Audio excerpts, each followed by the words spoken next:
حاجیوں کے بن رہے ہیں قافلے پھر یا نبی، پھر نظر میں پھر گئے حج کے مناظر یا نبی۔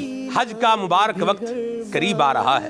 لبیک اللہم لبیک، لبیک لا شریک لک لبیک۔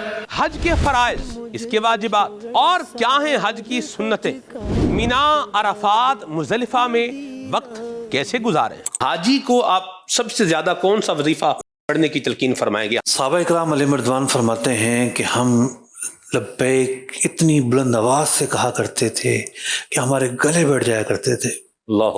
تو حاجی کا یعنی احرام کی نیت کرنے کے بعد جب تک وہ موقع نہیں آیا کہ سٹاپ ہو جائے تلبیہ، تو سب سے افضل جو عمل ہے وہ لبیک کہنا ہے۔ حضور کعبہ حاضر ہے، حرم کی خاک پر سر ہے۔ جب بندہ خانہ خدا میں حاضر ہوتا ہے تو اسے اپنی ساری نافرمانیاں نظر آتی ہیں، تو پھر شرمندگی کی کیفیت طاری ہوتی ہے کہ جو کہ توبہ میں اصل مطلوب کیفیت ہے۔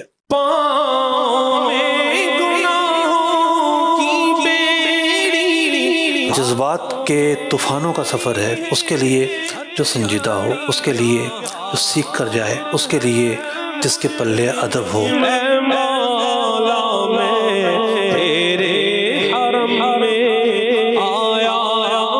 غور سے سن تو رضا، کعبے سے آتی ہے صدا، میری آنکھوں سے میرے پیارے کا روزہ دیکھو۔ کیا ہے بارگاہ رسالت میں حاضری کے آداب اور کیا ہے اس کا طریقہ کار، یہ سب اور بہت ساری زبردست معلومات پیش کرنے کے لیے مدنی چینل لا رہا ہے پروگرام احکام حج۔